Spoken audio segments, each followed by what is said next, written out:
Good morning students, myself is Dimple. Today I will teach you chemistry chapter 3 atoms and molecules. Ancient Indian and Greek philosophers have always wondered about the unknown and unseen form of matter. The idea of divisibility of matter was considered long back in India around 500 BC. An Indian philosopher Maharishi Kanad postulated that if we go on dividing matter, Padarth, we shall get smaller and smaller particles. Ancient Indian and Greek philosophers have always wondered about the unknown and unseen form of matter. इससे पहले chapter में हमने किया था कि matter क्या होती है. Matter is anything that occupy space and has mass. The idea of divisibility of matter was considered long back in India around 500 BC. Indian philosopher Maharshi Kanad ने कहा कि if we go on dividing matter, कि अगर हम matter, हमने पहले पढ़ा था कि matter is made up of small particles. अगर हम मैटर को डिवाइड करें तो वी शैल गेट, तो हमें क्या मिलता है, smaller and smaller particles, because matter is made up of small particles. तो अकॉर्डिंग टू महर्षि कनाड कि जब हम मैटर को क्या करते हैं, डिवाइड करते हैं, तो वो हमें क्या मिलता है, छोटे छोटे particles. Ultimately, a time will come when we shall come across the smallest particles beyond which further division will not be possible. और एक टाइम ऐसा आता है जब हम मैटर को डिवाइड करते हैं, और एक टाइम ऐसा आ जाता है कि जब उससे मैटर को जितना डिवाइड हम कर सकते हैं कर लेते हैं, और उसको और छोटा नहीं किया जा सकता, which is not further division will not possible, कि अब आगे उसकी डिवीजन पॉसिबल नहीं होती. ही नेम दीज पार्टिकल्स परमाणु. तो वो उन पार्टिकल्स को, जब की मैटर की और डिवीजन नहीं हो सकती, उसको हम परमाणु कहते हैं. उसने उन पार्टिकल्स को परमाणु का नाम दिया. Another Indian philosopher Pakudha elaborated this doctrine and said that these particles normally exist in a combined form which give us various forms of matter. तो नेक्स्ट जो साइंटिस्ट था उसने कहा कि ये पार्टिकल्स जो हैं कंबाइंड फॉर्म में एग्जिस्ट करते हैं, and which give us various forms of matter. Around the same era, ancient Greek philosopher Democritus and Leucippus suggested that if we go on dividing matter, a stage will come when particles obtained cannot be divided further. कि एक stage ऐसी आती है जब हम particles को और ज़्यादा डिवाइड नहीं कर सकते, और इस इनडिविजिबल पार्टिकल्स जो है कम पार्टिकल्स एटम्स मीनिंग इनडिविजिबल, इसको हम क्या कहते हैं, atoms. All this was based on philosophical considerations, and not much experimental work to validate these ideas could be done till the 18th century. By the end of 18th century, scientists recognized the difference between elements and compounds. तो अभी हमने पढ़ा कि matter क्या होती है. Matter is anything which occupy space and has mass, and matter is made up of small particles, और उन स्मॉल पार्टिकल्स को हम एटम्स कहते हैं. एटम जो है वो छोटे से छोटा पार्टिकल है जिसको और छोटा नहीं किया जा सकता. और सबसे पहले हमने पढ़ा था एलिमेंट, जैसे कि फॉर एग्जांपल हाइड्रोजन एलिमेंट है, और जब H+H2 एलिमेंट्स मिलते हैं तो मॉलिक्यूल्स बनता है. और एलिमेंट्स जैसे कि कार्बन और ऑक्सीजन, ये मिलकर 2 एलिमेंट्स मिलकर क्या बना देते हैं, कंपाउंड. हाइड्रोजन प्लस क्लोरीन क्या बन जाता है, तो मतलब कि यहाँ पे क्या है हमारा, कि जब 2 एटम्स हाइड्रोजन के एटम्स कंबाइन करके H2 मॉलिक्यूल बनाते हैं, और जब 2 एलिमेंट्स कंबाइन करते हैं तो कंपाउंड बनता है. Laws of chemical combination. The following 2 laws of, जैसे कि हाइड्रोजन और ऑक्सीजन को हम अगर कंबाइन करें तो वाटर बन जाता है. तो कहने का मतलब है कि जब 2 एलिमेंट्स कंबाइन होते हैं तो कंपाउंड बनता है. Laws of chemical combination.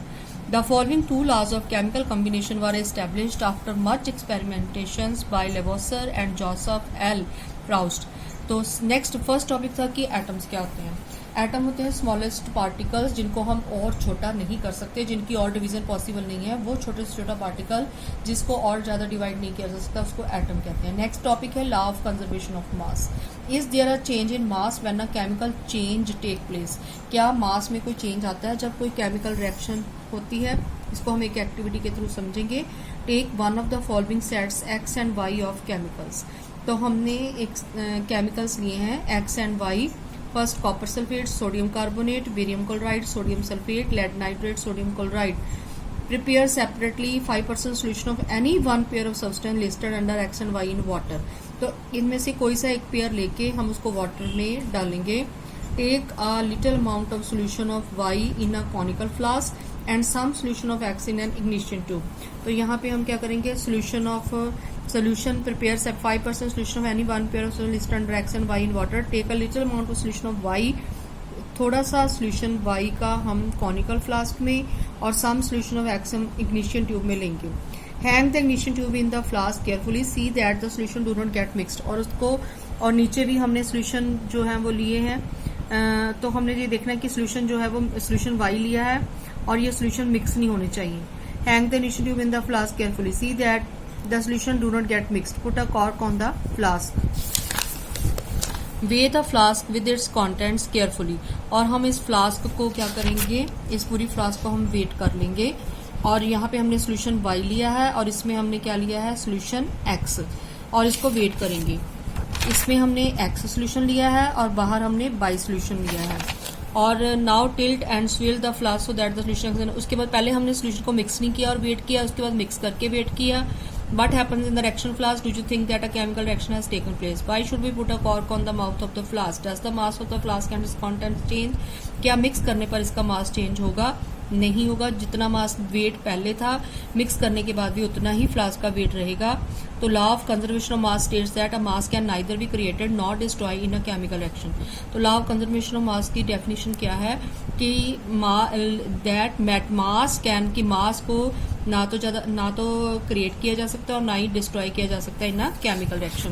तो हमने इसमें क्या किया था, सोल्यूशन हमने x इसमें लिया और y इसमें लिया और इनको मिक्स नहीं किया, पहले इनका वेट कर लिया और उसके बाद दोनों को मिक्स करके वेट किया। जितना वेट पहले था उतना ही बाद में रहेगा। तो इससे ये होता है law of conservation of mass. Law of conservation of मास क्या है, मास can neither be created not destroy in a chemical reaction. Next है law of constant proportion. Lavoisier along with other scientists noted that many compounds were composed of 2 or more elements and each such compound had the same elements in the same proportion. 2 elements मिलके compound बनाते हैं and such compound, जो compound बनता है उसमें same elements in the same proportion होते हैं irrespective of where the compound came from, who prepared it. In a compound such as water, for example water एक compound है जो कि हाइड्रोजन और ऑक्सीजन एलिमेंट से मिलके बना है। जब 2 एलिमेंट्स कंबाइन करते हैं तो कंपाउंड बनता है। वाटर एक कंपाउंड है, वो कौन से 2 एलिमेंट से मिलके बना है, hydrogen and oxygen. The ratio of the mass of hydrogen to the mass of oxygen is always 1:8। तो इसमें क्या होता है, क्या रेशो होती है इसमें, ऑक्सीजन की और हाइड्रोजन की 1:8। But ever the source of water था, सिर्फ 9 gram of water is decompose, 1 gram of hydrogen. अगर 9 ग्राम वाटर को डिकम्पोज किया जाए तो 1 gram of hydrogen and 8 gram of oxygen are always obtained. Similarly in ammonia nitrogen and hydrogen are always present in the ratio 14:3। Hydrogen इसमें क्या होता है, जैसे वाटर में अगर हम देखें तो इसमें mass of oxygen, mass of hydrogen to the mass of oxygen is always 1:8 होता है। और अमोनिया में क्या होता है, ratio 14:3। This led to the law of constant proportion, which is also known as the law of definite proportion. This law was stated by Proust as, in a chemical substance, the elements are always present in definite proportions by mass. कि एक compound में जो elements होते हैं वो definite proportions में होते हैं। Next problem faced by scientists was to give appropriate explanation of these laws. British chemist John Dalton provided the basic theory about the nature of matter. Dalton picked up the idea of divisibility of matter, which was till then just a philosophy. He took the name atom as given by the Greek and said that the smallest particle of matter are atom. तो atoms क्या है, matter के smallest particle. His theory was based on the law of chemical combination. Dalton's atomic theory provided an explanation for the law of conservation of mass and the law of definite proportion. According to Dalton's atomic theory, all matter, whether an element, a compound or a mixture, is composed of small particles called atom. Dalton theory के according element, compound और mixture जो है वो छोटे छोटे particle से मिलकर बना होता है, जिसको हम एटम्स कहते हैं। और इस थ्योरी की क्या पोस्टुलेट्स हैं, फर्स्ट है all matter is made up of particles, जिसको हम एटम्स कहते हैं। जितनी भी मैटर्स हैं वो छोटे छोटे पार्टिकल से मिलकर बनी है, जिनको हम एटम्स कहते हैं। Atoms are indivisible particle which can not be created और destroy in a chemical reaction. Atoms को ना तो डिस्ट्रॉय किया जा सकता है केमिकल रिएक्शन में, ना ही क्रिएटेड किया जा सकता है। Atoms of the given element are identical in mass and chemical properties. एक एलिमेंट के जो एटम्स होते हैं उनका मास आइडेंटिकल होता है, केमिकल प्रॉपर्टीज भी आइडेंटिकल सेम होती हैं। Atoms of the different elements have different masses, और डिफरेंट एलिमेंट्स के जो एटम्स होते हैं उनके मासेस डिफरेंट होते हैं और प्रॉपर्टीज भी डिफरेंट होती है। Atoms combine in the ratio of small whole numbers to form compound. Atoms जो हैं स्मॉल होल नंबर में होते हैं, स्मॉल होल नंबर की रेशियो में होते हैं, कंपाउंड्स उनसे फिर बनते हैं। The relative number and kinds of atoms are constant in a given compound. Number of kinds of atoms और नंबर जो है उनका कंपाउंड में कांस्टेंट होता है। तो अभी तक यहाँ तक हमने क्या किया है कि फर्स्ट तो था कि एटम क्या होता है।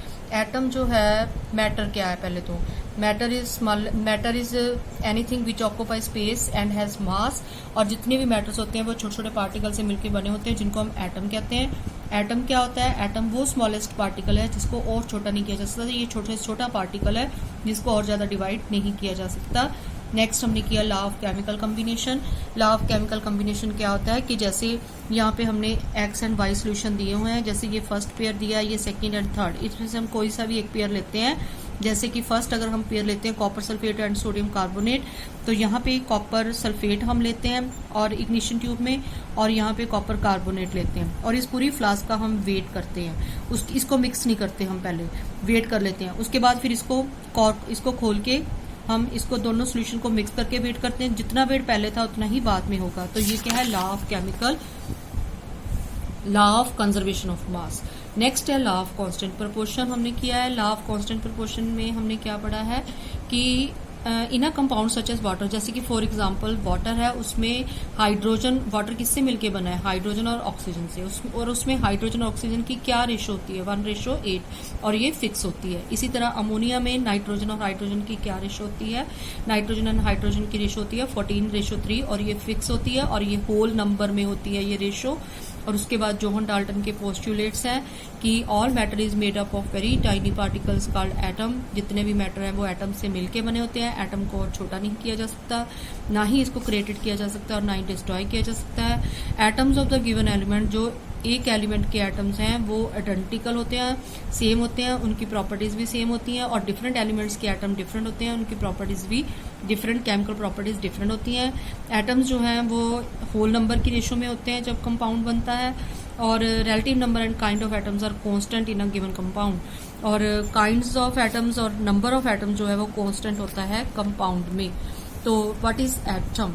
Have you ever observed a mason building walls? From these walls a room and then a collection of rooms to form a building. कि जैसे हम एक रूम बनाते हैं और उसके बाद from these walls a room बनाते हैं, and then a collection of rooms, और दीवारों से एक रूम बनता है, फिर रूम्स की कलेक्शन से पूरी बिल्डिंग बनती है। What is the building block of the building? What about the building block of an ant hill? It is a small grain of sand. Similarly, the building blocks of matter are atom. तो matter के जो building blocks हैं वो क्या है? Atoms है। कि जिस तरह से कि एक मकान जो है ईंटों से बनता है, छोटे से छोटा पार्टिकल ईंट है जिससे मकान बनता है, तो इसी तरह एटम क्या होते हैं? वो छोटे छोटे पार्टिकल है जिससे मिलकर मैटर बनती है। और ये building block, it is a small grain of sand, similarly the building blocks of matter are atom. कि बिल्डिंग ब्लॉक्स जो हैं मैटर के वो एटम्स हैं। जिस तरह से पहले दीवारों से एक रूम बनता है, फिर सभी रूम्स को जोड़ के एक बिल्डिंग बन जाती है, इसी तरह जो है वो छोटे छोटे पार्टिकल से मिलके एटम बनता है।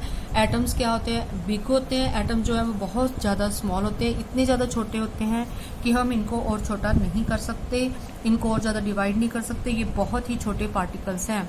Atoms are so insignificant in size. Why should we care about them? This is because our entire world is made up of atoms. We may not be able to see them, but they are there and constantly affecting whatever we do.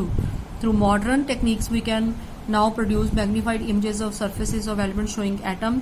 तो ये है image of the surface of silicon का, कि जो atoms हैं बहुत छोटे होते हैं, इनको हम देख नहीं सकते।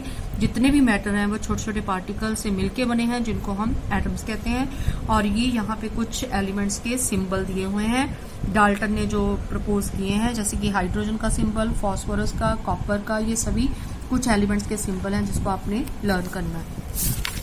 और उसके बाद आ गया in the beginning the names of the elements were derived from the name of the place where they were found for the first time. For example, the name copper was taken from Cyprus. Some names were taken from specific colors, जैसे कि gold.